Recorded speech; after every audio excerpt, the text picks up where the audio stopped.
అందరికీ నమస్తే, welcome to are Telugu. ఈరోజు నల్గొండ ఎంపీగా ఎవరు గెలవబోతున్నారు, దీని గురించి మాట్లాడడానికి ప్రముఖ అనలిస్ట్ చందాపురం దేవేందర్ గారు మనతో ఉన్నారు. అన్న నమస్తే అన్న, చెప్పండి అన్న, నల్గొండ ఎంపీగా ఎవరు గెలవబోతున్నారు? మనం చూసుకున్నట్లయితే రఘువీర్ Reddy tough candidate, Saidireddy BRS నుంచి బీజేపీకి వచ్చిండు, కంచర్ల కృష్ణారెడ్డి ఈయన మాజీ ఎమ్మెల్యే కంచర్ల భూపాలరెడ్డి వాళ్ళ సోదరుడు, ముగ్గురు మధ్య టఫ్ ఫైటింగ్ ఉండబోతుంది. ఈ ఫైటింగ్లో ఎవరు గెలవబోతున్నారు? ఇప్పుడు నల్గొండకు వచ్చే వరకు చూసుకుంటుంటే 1952 నుంచి సార్వత్రిక ఎన్నికల్లో అవును ఇక్కడ పార్లమెంట్ స్థానంగా ఏర్పడేది. పార్లమెంట్ సార్వత్రిక దాంట్లో పార్లమెంట్ దాంట్లో కమ్యూనిస్టు పార్టీ కాంగ్రెస్ జవహర్ లాల్ నెహ్రూ ఉన్నప్పటికీ కూడా కమ్యూనిస్ట్ పార్టీ వాళ్ళు గెలిచారు. కమ్యూనిస్ట్ పీపుల్స్ పార్టీ ఇక్కడ మెజార్టీ సాధించింది. అవును, తొలి ప్రధానమంత్రి ఉన్నప్పటికీ. అవును, ఓకే. అంటే అక్కడ రెండు వర్గాలుగా మనకు కాంగ్రెస్ అండ్ కమ్యూనిస్ట్ పార్టీ రెండు ఉంటాయని ప్రజల్లో ఒకటి అప్పట్లో నడిచింది, టాక్ నడిచింది. వాళ్ళు కమ్యూనిస్ట్ అంటే నల్గొండ అట్లా అయిపోయింది. అవును, అలాంటి టైంలో కాంగ్రెస్ దాన్ని కంచుకోట్లాగా చేసేసుకుంది. అవును, ఇప్పుడు రెండు పర్యాలు 17 సార్లు చూసుకున్నప్పటికీ 7 సార్లు వీళ్ళదే ఉన్నది. కాంగ్రెస్ ఉంది. అందులో 4 స్థానాలు మాత్రమే కమ్యూనిస్ట్ ఉంది. రెండు మళ్ళీ తర్వాత ఇట్లా ప్రత్యర్థులు మారుతా ఉన్నారు. పార్టీ పరంగా చూసుకున్నారు ఎక్కువ మెజార్టీ పీపుల్స్ కాంగ్రెస్ వైపే ఉన్నారు అక్కడ. కాబట్టి ఈసారి కాంగ్రెస్ వైపు ఎక్కువ ఉన్నారు కాబట్టి నువ్వు అసెంబ్లీ సెగ్మెంట్ చూసుకున్నట్టు వరకైనా ఒకటి మాత్రమే వాళ్ళది బీఆర్ఎస్ మళ్ళీ ఇక్కడ ఉంది. ఇప్పుడు సూర్యాపేట ఒకటి మన మాజీ మంత్రి జగదీష్ రెడ్డి గెలిచిండు, మిగతా అన్ని స్థానాలు కాంగ్రెస్ వచ్చింది. కాంగ్రెస్ వచ్చినా గానీ వాళ్ళ మెజార్టీ పీపుల్స్ ఇక్కడనే ఉంటుంది. నల్గొండ అంటేనే కాంగ్రెస్ యోధులు ఉన్నారు ఇక్కడ. ఓకే, అవును. జానారెడ్డి వాళ్ళ కొడుకు, చిన్న కొడుకు, అవును, ఈయన వాళ్ళ పెద్ద కొడుకు కూడా మనకు ఎమ్మెల్యే నాగార్జున సాగర్ ఎమ్మెల్యే కాబట్టి మనకు ఎమ్మెల్యే కాబట్టి ఈయనకి మెజార్టీ పీపుల్స్ కాంగ్రెస్ ఉన్న కూడా ప్రజల్లో కూడా మెప్పొందిన నాయకుడు జానారెడ్డి సీనియర్ క్యాడర్, ఒక 25 years కూడా ఎక్స్పీరియన్స్ ఉన్న క్యాండిడేట్ కాబట్టి. అంటే బీజేపీకి వచ్చే వరకు ఈ పబ్లిక్ లో ఏమైతుందంటే మోడీ మాన్యా ఒకటి కనబడుతుంది కానీ క్యాండిడేట్ పరంగా చూసుకుంటే జంపింగ్ క్యాండిడేట్ అనేది ఒకటి. ప్రత్యర్థులు కానీ ఆపోజిషన్ లో ఉన్న వాళ్ళు కానీ ఓటర్స్ బ్యాంకింగ్ విషయంలో కానీ క్యాండిడేట్ పరంగా మైనస్ అవుతుంది. మొన్నటి వరకు హుజురాబాద్ నుంచి పోటీ చేసిండు. ఓడిపోయిండు.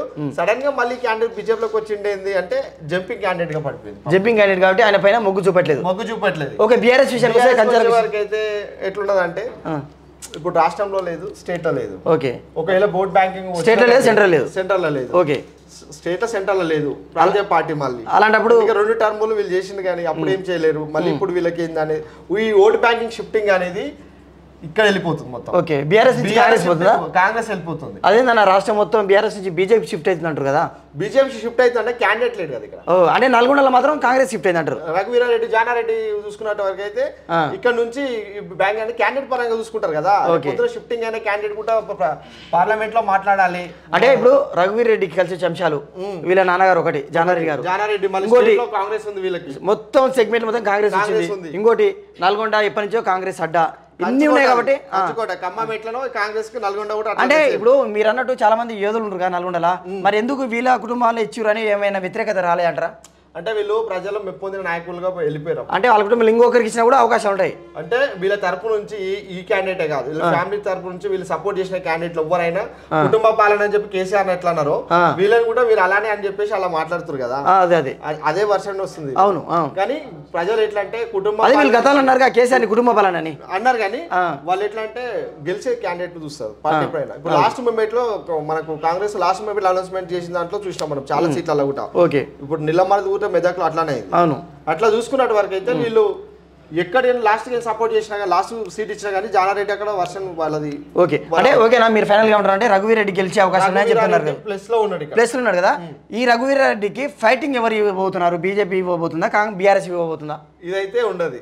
థర్డ్ ప్లేస్ ఇది ఎక్కడైనా థర్డ్ ప్లేస్ స్టేట్ లో మొత్తం. ఎందుకంటే అట్లా పడిపోయింది.